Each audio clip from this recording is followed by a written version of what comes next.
kids.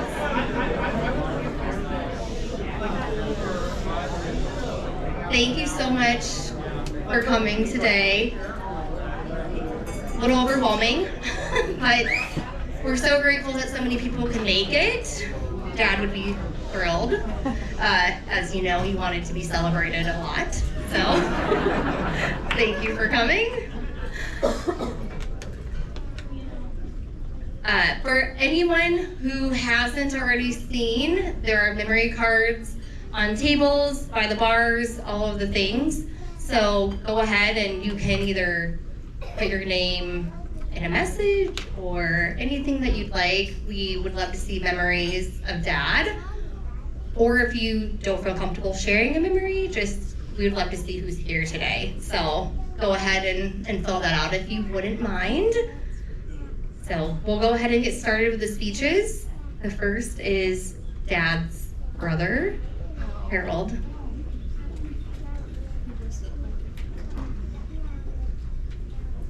And this is Madeline. And I'll just say this. Last year, at the end, we announced that Allison was pregnant. And here she is.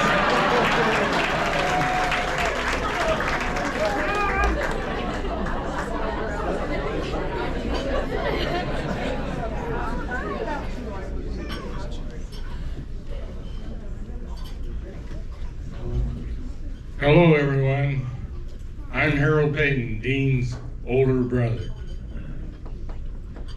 I still live on the family farm in Sac County where Dean and I grew up. So we thank you for being here today to help us celebrate Dean's life. I was almost 4 years old when Dean was born, so I probably know him longer than most everyone else in this room.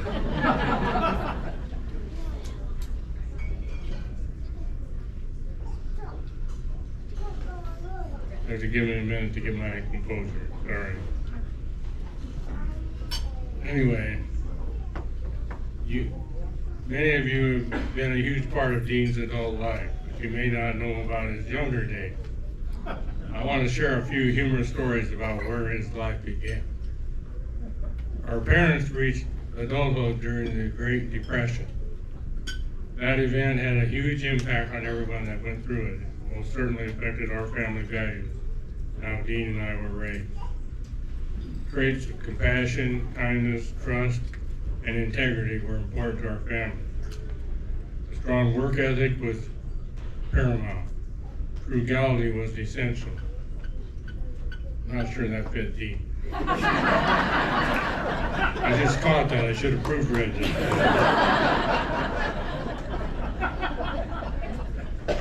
We grew up on a farm near Sac City, and like most families, we had beef cattle, hogs, dairy cows, and chickens.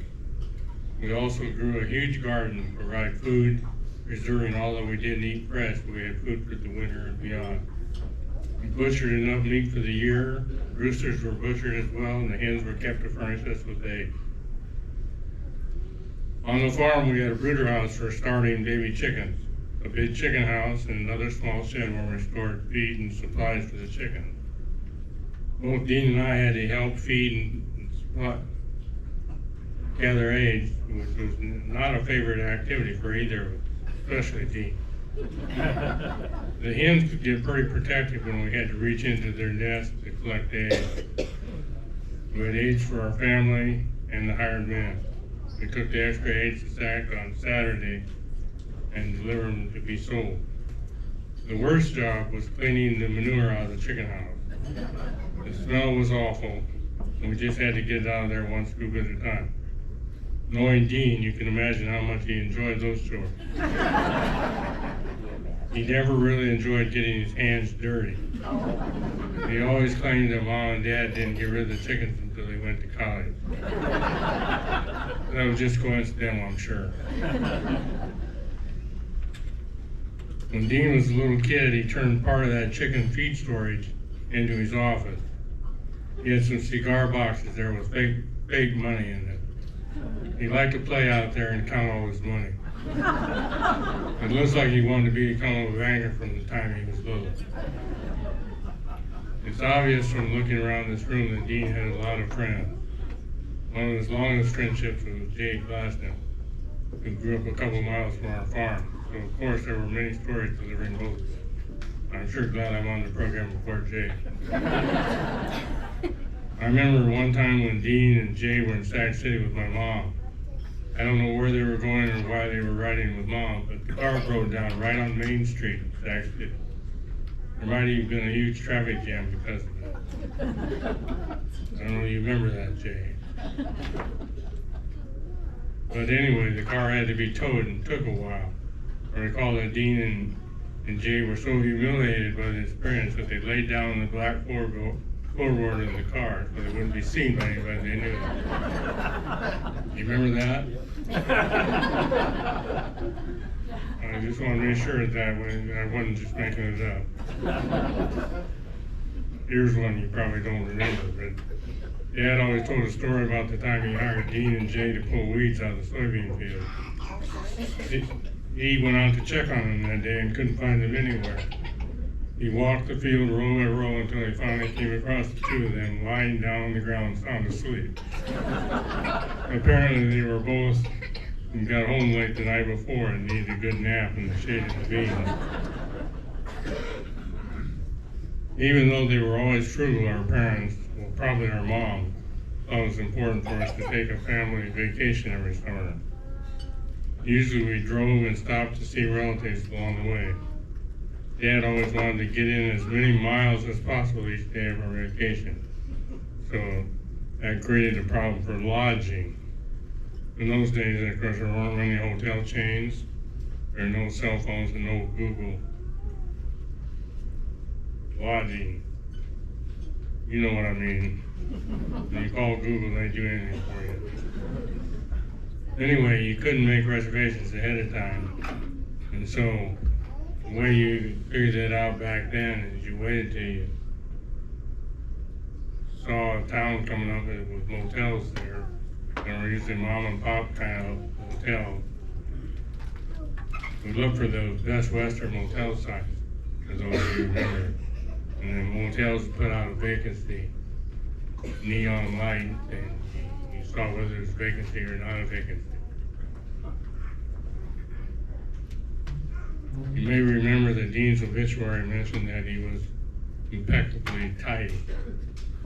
He was also obsessively clean, and we insisted that we check out the motel rooms before we booked one for the night.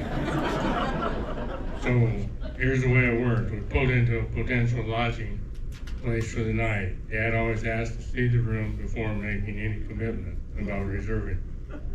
Dad and Dean then would go look over the room. There were a number of times that we pulled out without staying at the motel they checked out. There were a few times when we started to run out of options, and then Dean had to lower his standards. I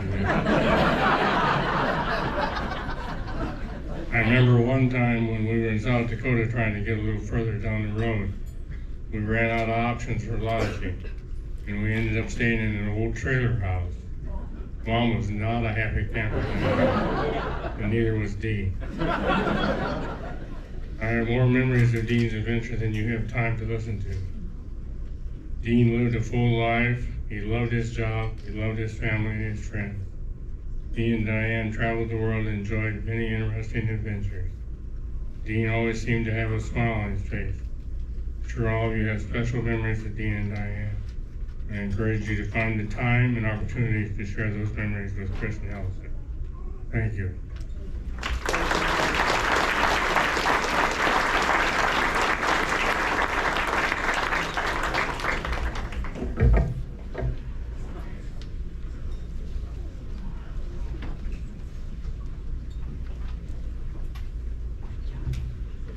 Thanks, Harold. Now Scott Gettleman, and he worked with Dad for many years. 20 years. 20 years. All right. I was going to ask Allison if I could borrow Madison during my speech so she can divert attention from me. Good afternoon. For those who don't know me, my name is Scott Gettleman. I had the privilege of working with Dean for almost 20 years, and I was honored when Allison and Chris asked if I would say a few words.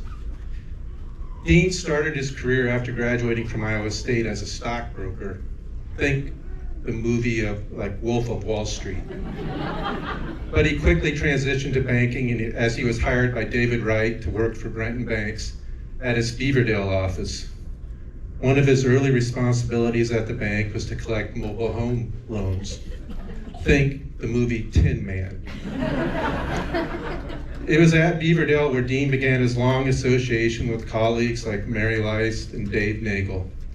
In the 1980s, Dean's career was transformed when he was promoted to senior commercial lender by Norm Schuneman and relocated to the Ingersoll office. I met Dean in 1992. I started at Brenton Banks that year working as a credit analyst in the Capitol Square office.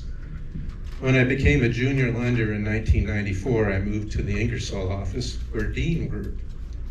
Dean was in the office next to me. My first thought was, now that I was a lender like Dean, I should try to be like Dean, okay? I noticed that he dressed nicely and drove a nice car. But I quickly discovered that I couldn't afford to buy suits and ties at Bedauer's, designer glasses from Vogue Vision, get expensive haircuts, and drive a black Audi. I could not be like Dean in that way. But then I paid close attention to how Dean did business and how he treated people. I made it my goal to be like Dean in that way. Dean was outgoing, never met a stranger.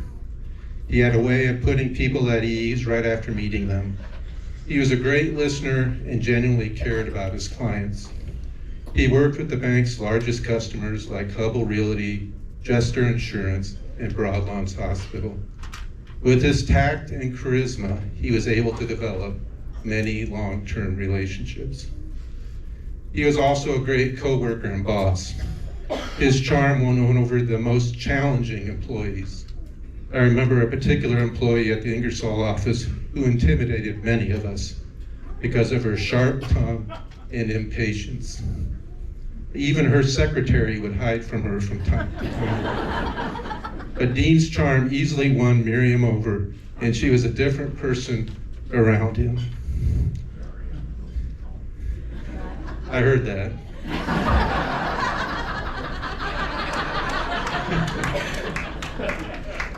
Dean also had the ability to bring people together as a team. During his career, he became a mentor to many young lenders, myself, Bill Fajan, Matt Marsh, and Derek Stocking. He inspired great loyalty, which was evident when many Brenton employees, such as Bill, Mary Leist, Janet Olson, and me, joined him at First American Banks after Brenton Banks was sold to Wells Fargo. Even after he retired in 2009, many of us kept in touch with him, getting together several times a year, like when we celebrated Flag Day and my birthday each year by going out for drinks. We continued that tradition for many years after he retired. Another way that Dean inspired me to be like him was that the way he gave of his time to the community, even with his busy banking career.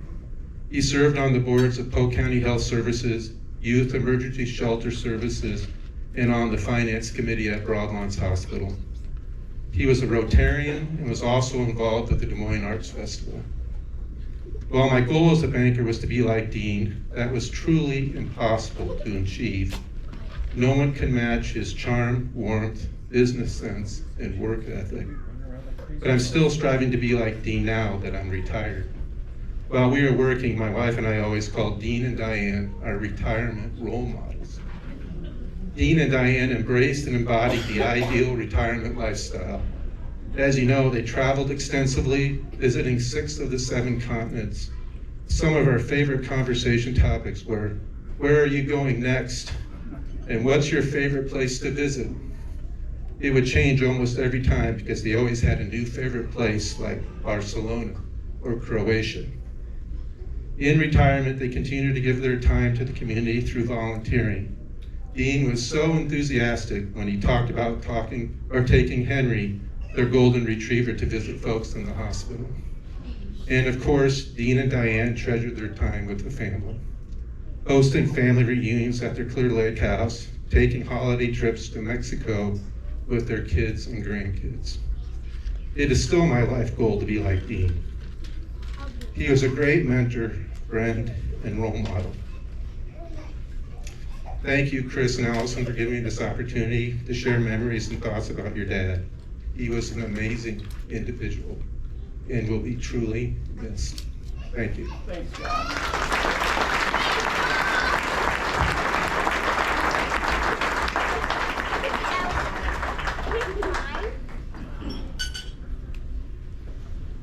Thanks, Scott.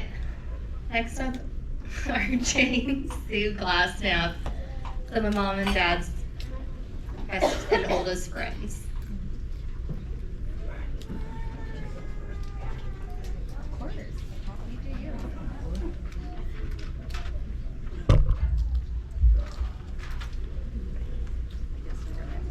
Jay, you got this. I'll try. Okay, Yeah. take a big deep breath. Yeah. I'll try to get through this. Harold, one thing Dean and I did have in common, we were horseshit farmers. To the point my dad got me a job in town. So good afternoon and welcome all you FODs. You're saying, why did you call us that?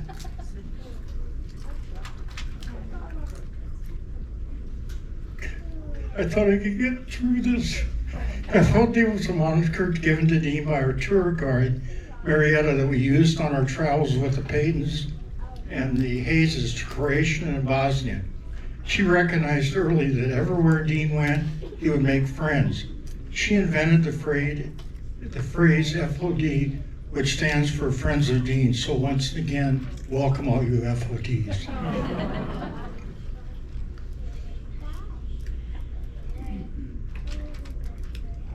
Well, you all know Dean's slim physique, which actually was smaller in high school. But you probably didn't know that he played starting guard on our Lytton Prep School high school football team. We were so good, we won 1 game and lost 8. Dean's parents made a promise to Harold and Dean that if they didn't smoke or drink during high school, they would get a new car. Dean got a GTO. What's interesting is once he got to college, he kept his beer in our farm basement and his Marlboros in the center hatch of that blue GTO. A very unique trait of Dean's was when he dined at a restaurant, he would write into his phone the details of the staff. Let me read from Tourism in Rochester, which is near Mayo. First, you always knew the manager. Manager Kelly from day one, very engaging and a grandmother. GM Jacob, always in a vest with sparkly shoes. Bartender Natalie Young and Jarrett, young man with a man bun. Then he always would mention the waiters and the waitresses. Kelly, young attractive teacher. Whitney, young blonde, she was new in 2025.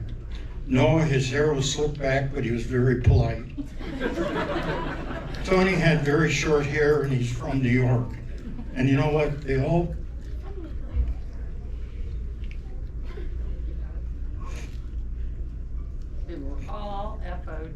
became FODs. Now I'm gonna give it to Sue. So, got it. And she was on Dean's portal just to keep him on track. And I would call him when he had an appointment coming up. Dean would love seeing all of you here to celebrate a life he loved.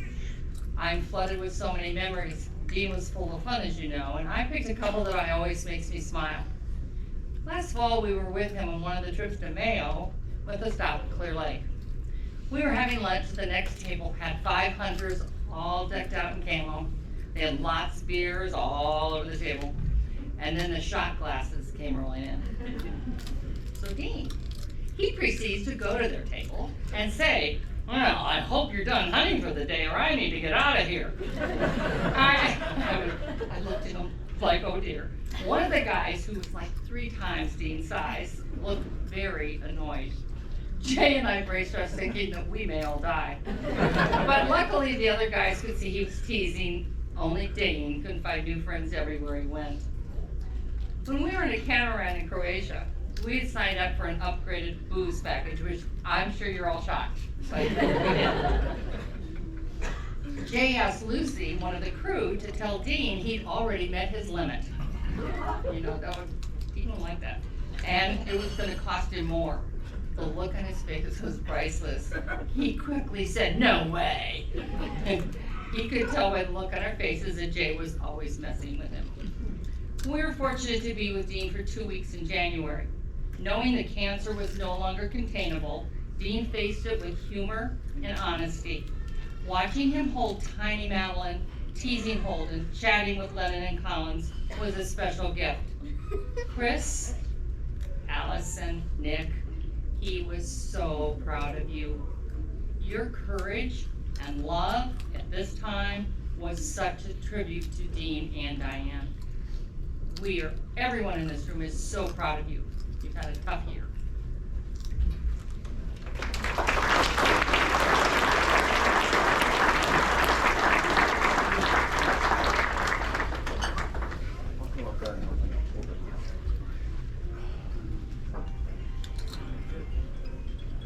Thanks, Jay and Sue.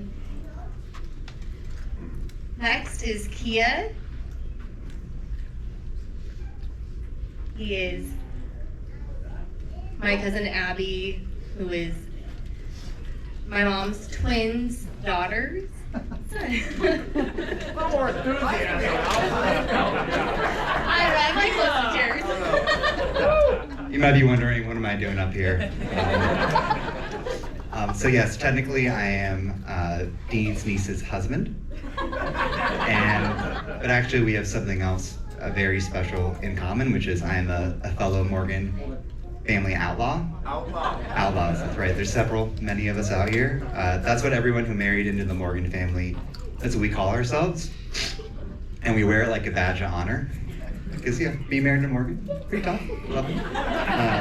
And I think we would all say that Dean is definitely our fearless leader. So remember my first Morgan family reunion, otherwise known as the Camp Out Again, was in 2015. And my wife Abby and I, we were just dating at the time. And joining her in Clear Lake, Iowa, I'm a California guy, right? Like very big step in the relationship. And if you don't know much about the event, it's 3+ days, 15+ aunts and uncles, 20+ cousins, team assigned, highly scrutinized family dinners, lunches, and appetizers, a very, very competitive golf scramble tournament. And literally there is a plaque on the wall in the lake house that says losers who didn't make the cut. And those are for all of the Camp Out plus ones that weren't worthy of the Morgan family. So you have so much on the line as the new guy. I did some prep work, right? You had to do that. With Abby, I studied some family photos, trying to learn some of the names ahead of time. And every photo I saw, my eyes were immediately drawn to the guy with the $1 million smile, the beautiful hair, the hip glasses. You can see all the pictures, right? And I said, Abby, who is that? He's how old? What a money-ass guy. And she said, yeah, that's Uncle Dean. That's Diane's husband. It's their lake house we'll be going to. So right then I knew that he was somebody I definitely needed to get to know. And so fast forward to that first day at the lake, and Dean greeted Abby and I when we pulled up in the driveway. And yeah, first thing I thought is, wow, he does look that good in person too. And it didn't take long for me to see that he had as much going for him on the inside as he did out. So yeah, Dean is, everybody here who's met him knows this, he's incredibly magnetic. He has this it factor that is really hard to put into words, but you know it when you feel it, when you experience it. When you talk to Dean, you feel like you're the only person in the room. You feel like what you have to say matters. You feel like you've known him for years when it's only been a few hours. And he was also a big time straight shooter. I think being married to Diane for 50+ years had something to do with that. I remember after like my third camp out, he pulled Abby and I aside and said, why aren't you guys engaged yet? What's the holdup? Just get on with it. And that was him, right? You find the right partner, start a family, go on the trip. If you don't like the job, quit. Don't overthink it. Just do the things that are going to make your life good. Cut through the BS and focus on what really matters. So I think making the rounds of the camp out this summer, I think all of us are going to be catching ourselves looking for Dino. At happy hour playing host and focusing more on conversations than meal prep, giving a heartfelt Saturday night toast, getting emotional, bawling his eyes out probably, captaining the pontoon on a sunset cruise, or cleaning. Cleaned a lot.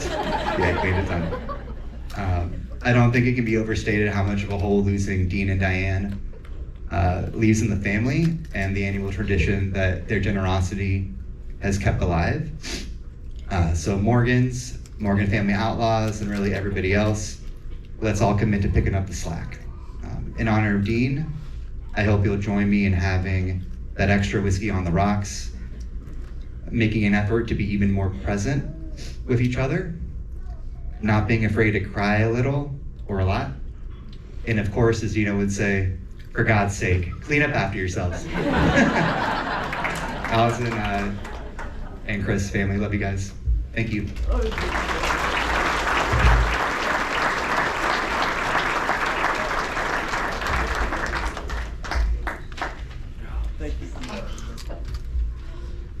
Thanks, Gia. Next up is Bill Graham, part of the Hot Tub Gang.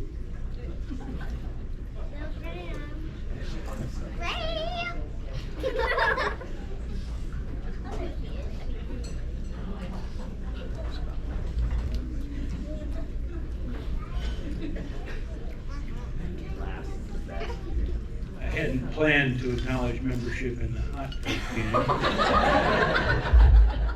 but it's true. My name's Bill Graham. Dean became and remained one of the men that I can include in a small group of people that I would say was my best friend. I don't know if any of the rest of you have ever been invited to a dinner party and really dreaded going. That happens to me occasionally, usually based on my own mood.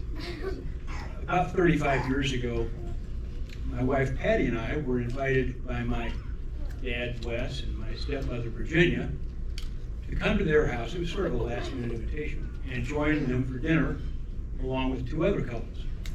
One of the couples we knew, although we didn't see them very often, Jim and Bonnie Graver. And the other couple I didn't know at all, and I think Patty knew of, and that was Dean and Diane Peyton. The whole idea just didn't enthuse me. So we got there, and it was a marvelous evening. It was marvelous. I think we probably all played a part, but Dean and Diane were really something. They were a couple to meet, and I was just grateful immediately that I had. And the evening wore on, ultimately giving rise to our name. I think this party was probably in the mid-autumn. So we had some wine, and we talked, and we finished that wine. And my dad and stepmother graciously broke out what they called the Thanksgiving wine. And it was good. And we had more conversation and more fun. And we finished the Thanksgiving wine. But we were still enjoying ourselves. And so the Christmas wine came out.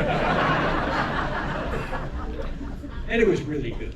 And I noticed that all of us became more vivacious with each holiday, and certainly more vocal, Dean included.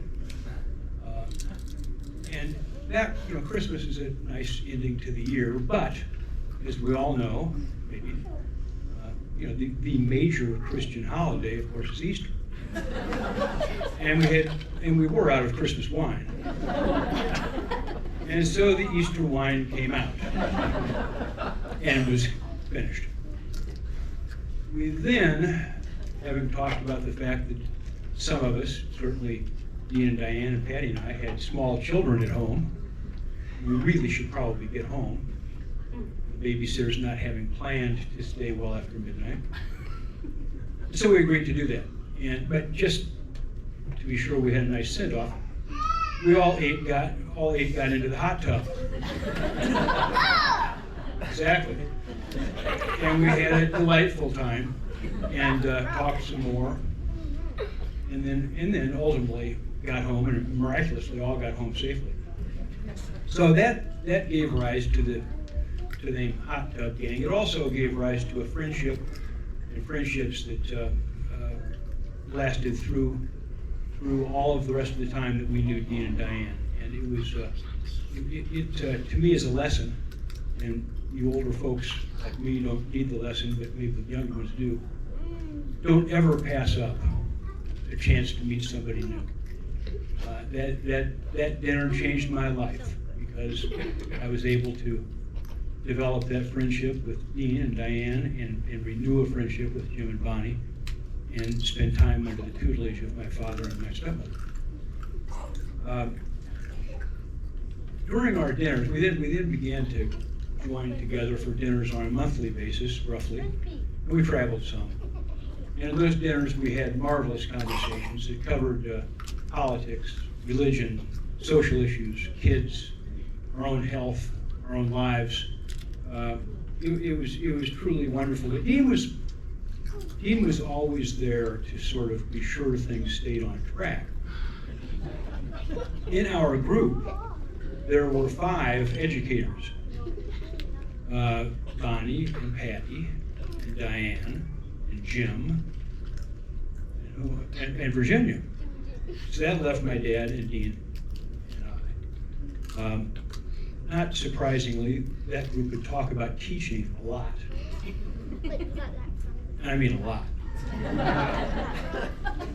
Dean found a way to solve that problem. This happened more than once and more than one dinner. And he was frugal, I agree, Harold. However, he would fish into his pocket for his wallet. He would pull out a $20 bill. And he would hand it to the person speaking and say, "I will give you $20 to stop talking about teaching."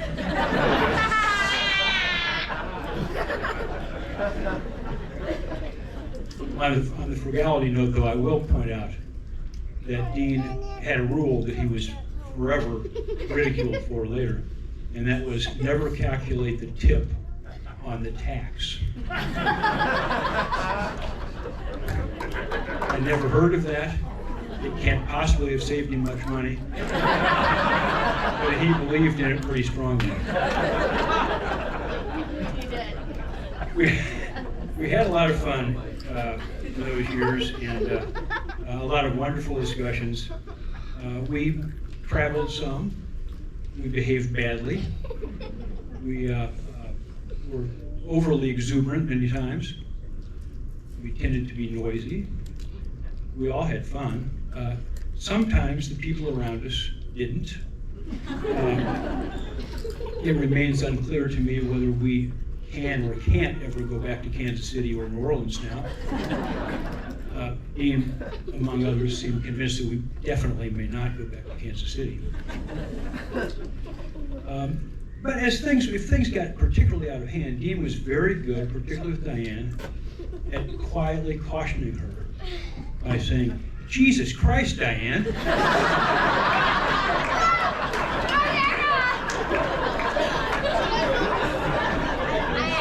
And that had the effect on Diane that you might imagine.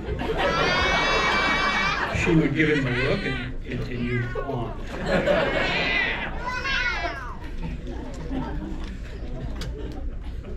As has been said, Dean was a wonderful friend and a wonderful father and a wonderful grandfather.